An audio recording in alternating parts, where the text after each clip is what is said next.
Hello and welcome to We Never Met, the podcast where I have interesting strangers on every single week. Today, if you want to introduce yourself real quick. I'm Teri Sullivan, and I'm the CEO and co-founder of Arts at Large in Milwaukee. Yeah, so could you, just to start off here, could you give a little background on what Arts at Large is? Maybe just from a high level, and we can sort of talk more about it as we go. Sure. Arts at Large is an arts education organization, and we provide services in the classroom across the city of Milwaukee, predominantly in Milwaukee Public Schools. And we also have a new community center that we opened about 9 or 10 months ago in the Walker's Point area. We've been around for almost 20 years. Yeah. And so what were you doing before this long stint that you have currently? Well, I've had a pretty full career. So I'm from the LaCrosse area, so I'm from across the state, and I years ago, do I have to tell you the date? No, you don't have to tell me the dates. Well, I was actually the first undergraduate of the arts administration program at Viterbo College. Which is now Viterbo University. And so I have my degree is in arts administration. I've really worked as an arts administrator my entire career. So while I was getting my undergrad, I was working as a program director for the Pump House, which is a regional arts center in Milwaukee or in LaCrosse. And then I applied to get a job at the Milwaukee Repertory Theater. So I got a job as an intern. So that's quite a long time ago in the communications department. And then I moved to Milwaukee for that. I worked for UPAF for a while. And then I moved and ran a performing arts center in Jefferson County for about 5 years. I also ran a performing arts center in Indiana that was much like the Riverside. That was a short stint. And then I moved back to Milwaukee because I really missed it here. And it's kind of where I needed to be. Just from hearing all that stuff, you have a very robust arts sort of but what made you sort of turn that interest into something more of a business that you do now? I have a performing arts background and visual arts, and I really love the arts, but what I really liked more was the business side of it. And I learned that very early on. And what started me years ago in this is I was taking ballet from a ballet master in the LaCrosse area, and realized that he was a brilliant artist, but he couldn't keep a penny in his pocket. And so I started doing some marketing for him, started doing some things behind the scenes. And what I really realized very early on is that the best thing that I can do is help artists to do what they do well, and take the business side over, because artists need to be artists. Artists are very right-brained, and I'm pretty much down the center, left brain, right brain. So I understand artists. I understand how to work with artists, but I also understand the business side very well. Arts at Large started in 2001, right? Yeah. Mm-hmm. So what was sort of because you work with Milwaukee Public Schools, so what was sort of the pre-planning, or how did the idea come about in working with them as well, specifically? I did work for the Boys and Girls Clubs for a while. And during that time, I worked in a bunch of different capacities. But as I mentioned, I worked for UPAF too. I was a fundraiser there. I was a fundraiser for the Boys and Girls Clubs. And I realized that I wanted to go out on my own. So I started a consulting business to work with nonprofits, because I've done that for quite a long time. And MPS became one of my clients because Kim Abler, who is the other co-founder of Arts at Large, the two of us got together, and she wrote a grant to the U.S. Department of Education. And they funded a program to help artists and the artist community connect with the teaching community, to help teachers understand how to use the arts in the classroom. So when that was awarded MPS, I was hired as the project coordinator. So they were one of my clients. And it just started to morph into something really spectacular. And both Kim and I knew that we needed to keep this going.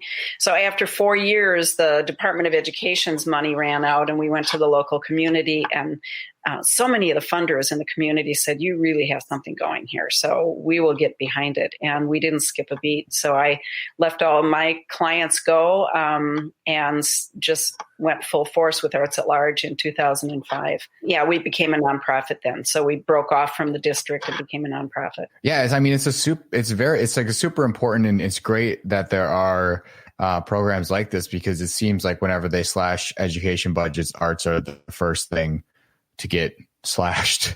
And they totally are. Yeah. Yeah. And they're so important to developing, people and having a creative outlet and learning. And, when we became a nonprofit, it was the time that Milwaukee Public Schools decentralized. So when they decentralized, what it meant is every principal could make their own decisions about their budgets. And all of a sudden, there were about 48 schools where the principals didn't understand the importance of the arts, and the art teachers were cut and the music teachers were cut. And when we started, our job was to get the art and music teachers to work with the classroom teachers. Well, then all of a sudden 48 schools have nothing.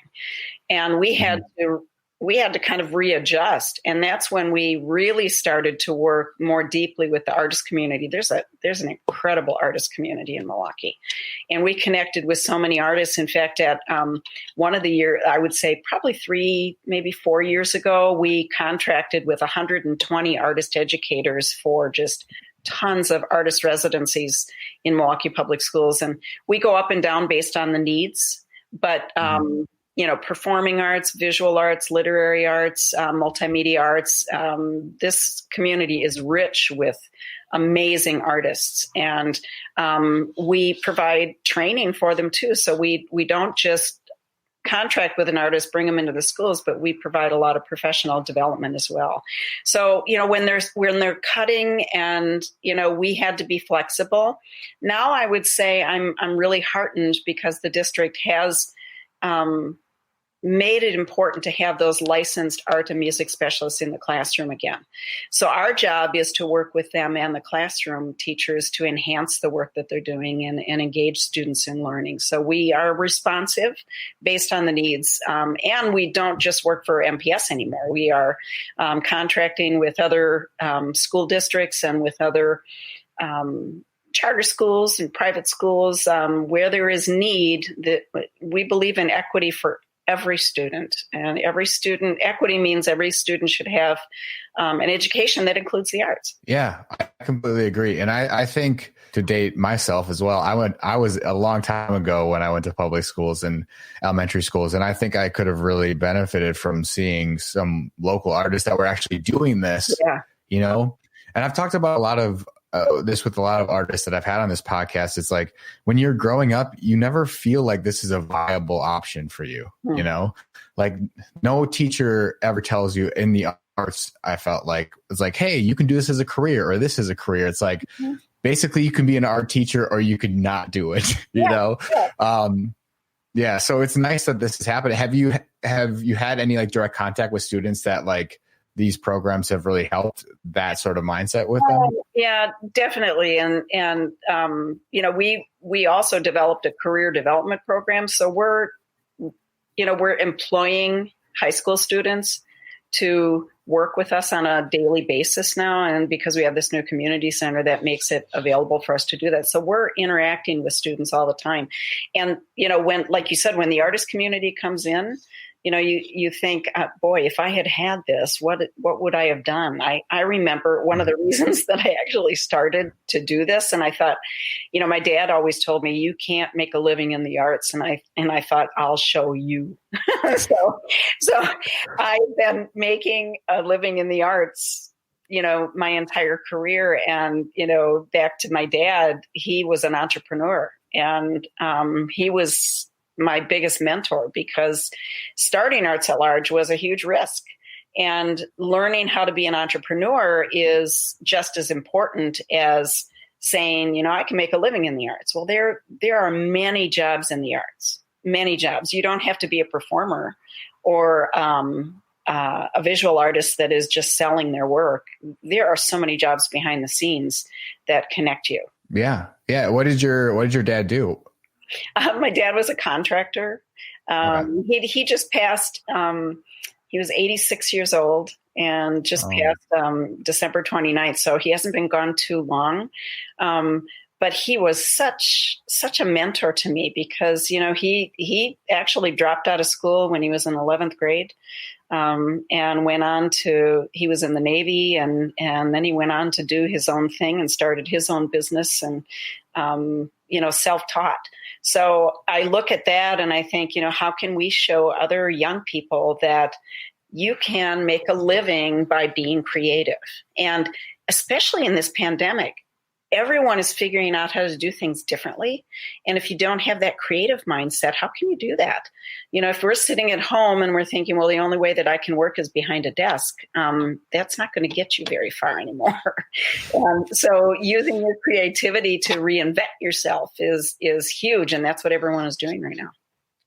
Yeah. I'm very sorry to hear about your loss, by the way. Well, thank you. He lived a really good life and we were just fortunate to have him. And with all of this, it's become such a huge thing. And did you imagine it being this massive? Oh, no, no. And I did not. We were just talking about that this morning. My husband said, look where Arts at Large is. Look at what you've built. And it wasn't just me that built it. I mean, there are so many people around this organization that have put so much into it and built it, but we never had a clue that it would become this big. And it employs a lot of people. It makes a huge difference in the lives of children who would otherwise not be able to have an education that includes the arts. And our community too, now because we have the community center, and that was another project too, we said, let's have a building. Well, then we had to we bought a building and we renovated it and we raised all the money. And, we actually still have $2 million to raise, but we're darn close to the $7 million project that it was. But we never thought we'd be in this beautiful community center. And this is a place where now we are activating the Walker's Point neighborhood as well. So no, in the beginning, you never quite know where you're going to go. But I got to say years ago, I read a book by Wayne Dyer. I don't know if you have ever seen anything like that, but he wrote a book called When You See It, When You Believe It, You'll See It. And I read that and it truly changed the way I look at everything, because you can make anything come true in your lifetime if you really, really believe it, but you got to be careful what you believe and what you want. Right. So we saw that Arts at Large was going to have a building, and our board of directors worked really hard at that, and we saved money and we paid cash for the building itself, and which was not very much money, but then, the renovation was huge, but we saw it.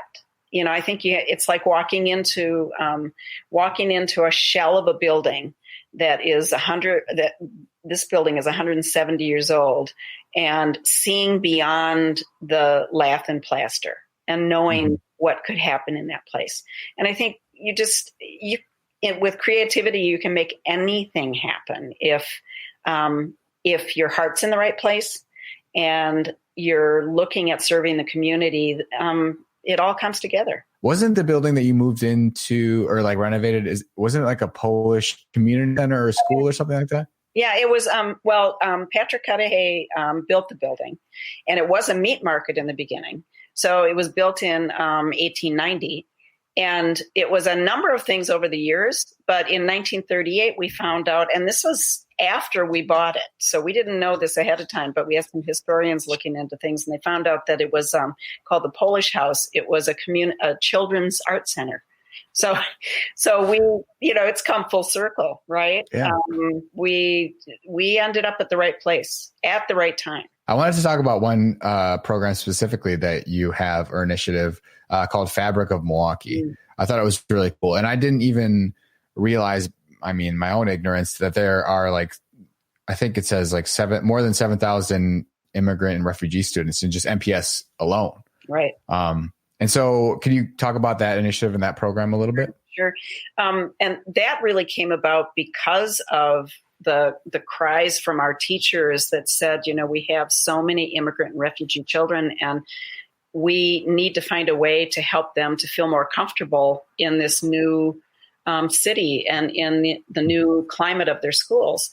And so we have many artists that are refugees or immigrants themselves.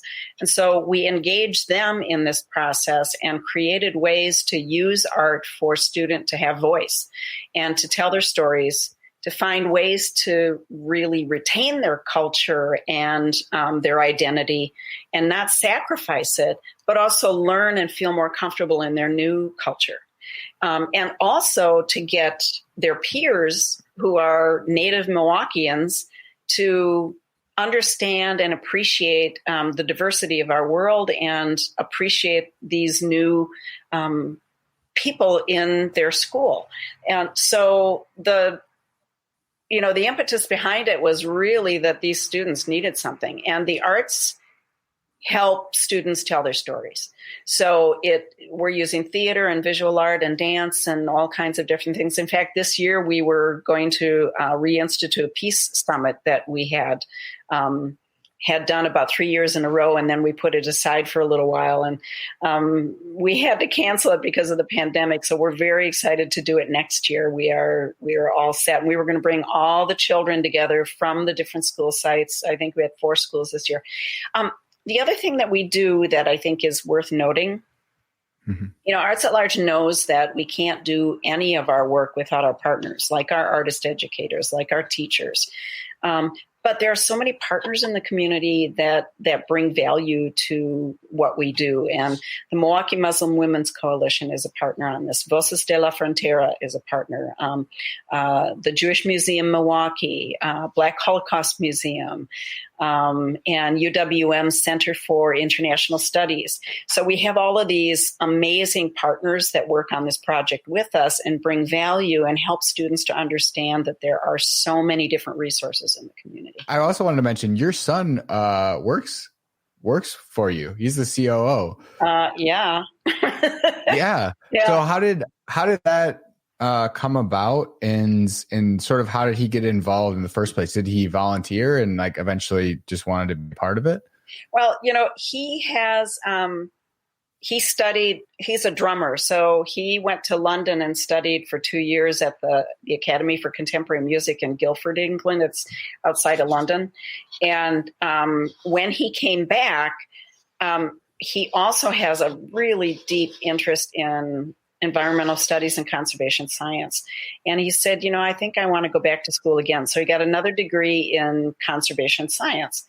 And then, being that left brain, right brain person, where he's got all of the creativity, but he also is very analytic.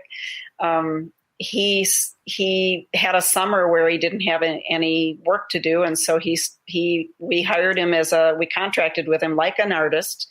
And he worked at Hawley Environmental School, and that was his first gig.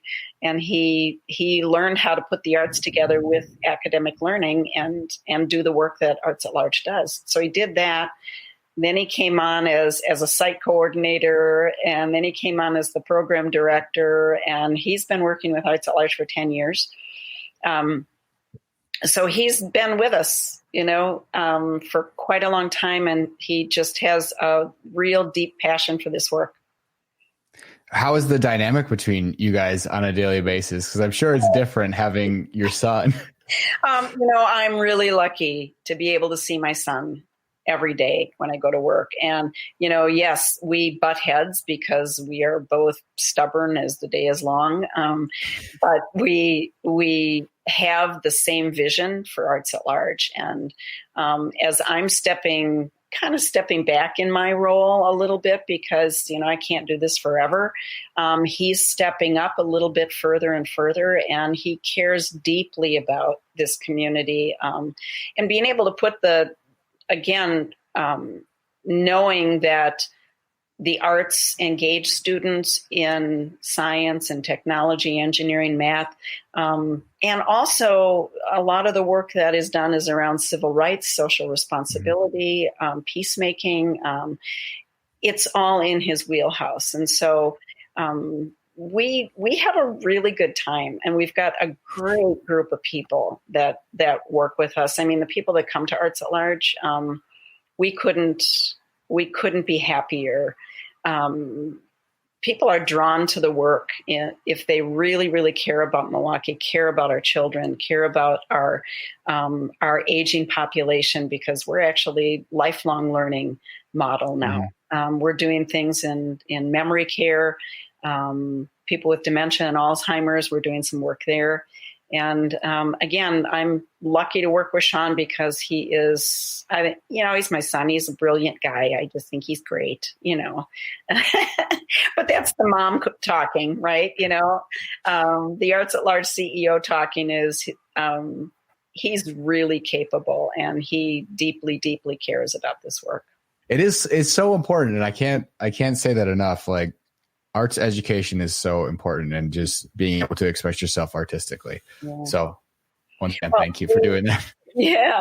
Well, we, in the pandemic, and when we had to shut down, all of our work is in the classroom, right? And in our new community center, and we had tons of events, and, in fact, Doors Open Milwaukee, we had 700 people through. I mean, it was just crazy. But all of a sudden, we all have to stay home. And so within about 2 weeks, we totally pivoted and went online with virtual learning. But we also partnered with a group called the Black Box Fund. And we together created these amazing My Art bags. And we distributed 6 different groups of 1,000 bags, so 6,000 bags to children throughout Milwaukee. So every week we'd have a new bag that would have a brand new book in it and have an activity sheet that was made up by all of our instructional coaches with, anywhere from 10 to 20 activities on it that could be done around this book. And then the Black Box Fund, of course, provided all of the funds in order to make this happen. So every bag had beautiful art supplies in them, just really high quality art supplies. And so being able to do that too, you have to find a way to make sure that you are serving the people of Milwaukee in whatever circumstance we're in. And Arts at Large is really good at being flexible, pivoting, making sure that we are providing the services that are needed, especially for the emotional health of our children and families right now. Yeah. Because I was going to ask when this pandemic, first started and came around more prevalently in like March. How are you feeling about that? Knowing you have this brand new community center too, or new, pretty new community center that you can't use for the time being, I guess. But so how did you feel? Well, it was scary, just like it was for everyone. I mean, we had just opened up, and our model is we have a cafe, right? So we had just started to make a little bit of a profit in the cafe, and then all of a sudden we had to shut the cafe down and lay off all of the people that worked in the cafe because there wasn't anything to do. The events, we depend on event rentals. Well, the DNC was going to be a huge thing for us, like it was for everyone. So we lost all of our events for the year. We have tenants, other nonprofit tenants, who have been so great, and they have really kept the building running with us. But we were able to keep our full-time staff on and bring our part-time staff back.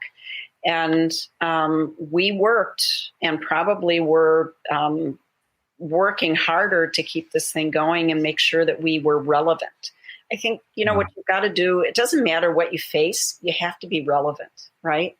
So if what you're doing is serving just you, it's pretty much not going to go anywhere. I mean, in my opinion, we are designed to serve the community. And so we had to figure out, how can we continue to be relevant, continue to make sure that we're providing what the community needs. And if you look at things like that, you do stay viable. And we got PPP money, which helps. There were other funders in the community that came forward that have supported us for a long time that really helped us. And so we are sitting in a good position, and our programming goes on. In fact, the cafe is back open again. People are starting to come in. Of course, we serve Purple Door ice cream, so people. So you have to go then. You gotta go for that. So that's starting to happen again, and we're going to probably late July. We're going to start to do some very small social distancing art classes where there might be only 6 people in the gallery at a time with an artist. But we're also doing Saturday art classes where people can pick up free art bags on Friday. We have all the supplies in them. People can pick them up, and when they run out, they run out. We do about 60 of them. We were out of them on this last Friday within a couple of hours. So people drive by, pick up an art bag, and then on Saturday they sit with their family and they do art projects with our local artist community. So, we've kind of kept it as relevant as we can. And our job also is to make sure that the artist community is employed in whatever way we can. So we've been contracting with artists to do these online workshops, and that's kept us going and kept them going as well. Yeah, because it's important to point out you do like classes for adults and things like that, which is really cool. What are some of those classes that are offered? Well, this one I just mentioned that we're doing right now is called Arts for All. And it's kind of been our mantra. We even have a license plate that says Arts for All. So it's kind of been our thing. And those workshops are for all ages and all abilities. And in addition to that, we're distributing to caregivers and people with dementia and memory loss right in their homes through our partner Legacy Home Health Services and Evelyn's Angel. And then we also are partnering with some memory care facilities and testing this out, and we're getting really good response on it. So the activities that are pre-recorded and they air on our Facebook page at 10 o'clock on Saturdays, but people can stop and get these free art bags. And so that's been a really great way. We started memory cafes. We had one in the cafe with 16 participants right before the shutdown. And that was so successful. And then we had to go, okay, now what are we going to do? But now we're reaching them in a different way. And people adjust. This won't be forever. Yeah. I want to also talk about you. So you have 4 major cornerstones, but arts and eco-literacy, arts and civil rights, arts and peacemaking, and then arts and career development. So how did you sort of narrow down a massive field, I'm sure, of things that you could, into these 4 specifically? I'm presuming based on looking at Milwaukee specifically. Yeah. Well, it started in the classroom though, because we're not a cookie cutter program. So when we go into the schools, we'll sit down with the teachers and find out what is it that you really want to focus on, and we will build programming around the curriculum that's needed and the focus. And what we were realizing is that everything that the teachers were selecting fell into one of these buckets. For instance, I was looking through some archives today, and maybe 5 years ago, we did an exhibit around civil rights in baseball. And there's such, first of all, here in Milwaukee, but across the nation, African-American baseball players had their own league, and they were leaders in the civil rights movement. And when we did this, we wanted to see what kind of a role did baseball play in the civil rights movement? What does it play today? At the time, the Brewers were inviting all of the players that are still alive from the league. And also, there was a woman who was on the league as well, and she was in Chicago, and her name was Mamie. And we've got pictures of her. She passed away, I think, last year. All these people were in their 80s and early 90s, and they all came to Milwaukee, and then they all came to Arts at Large, and we had a big luncheon for them. And our students were able to meet all of these players and get to know them and find out what was their experience. So that was just one related to civil rights. Another one, we actually took a group of students on a freedom bus tour to celebrate the 50th anniversary of the Freedom Summer. And they went and walked across the Pettit Bridge. They interviewed people and got to know the NAACP Youth Council here in Milwaukee that was so active. And there are many members that are still alive today that are telling the stories. We had them come and interface with the students to tell them the stories. And so this new generation can really learn who are the people and what did they do to lay the groundwork for where we are today with Black Lives Matter. Across the board, we use the arts to respond, to be as active as we possibly can, and to engage people in conversation. So around peacemaking, we worked with Pardeep Kalika, who is now the executive director of the Milwaukee Interfaith Council. But he started Serve to Unite after his father was killed at the Sikh temple in Oak Creek. And so we worked with Serve to Unite over a number of years on peacemaking initiatives. And so, again, it's about the partnerships. It's about what's happening, what's relevant. How can we use the arts for people to tell their stories, to have conversations, and to build peace and build bridges. Right. Yeah. I mean, I was going to ask you as well, like, what are you most proud of? But you listed a bunch of stuff that I think I would be proud of for sure. I'm not proud of what I've done. I'm proud of what this community has done to build arts at large, because no one person can make something like this happen. It was a vision of Kim Abler and myself. Kim was working for the district at the time. It was a vision, but it starts to, have its own legs after a while. And you're just kind of going, oh, I'm going to catch up. I'm going to try and catch up here, because there are so many people. If you start an organization like this and you make it available for the people who work with you to create and do their own thing, it just takes off. And that's what Arts at Large is. It's owned by the community. It's an amazing organization, and I think once again the work you're doing is an amazing thing. And I just wanted to end it with, where can people find more information and come in, take classes, and all that stuff?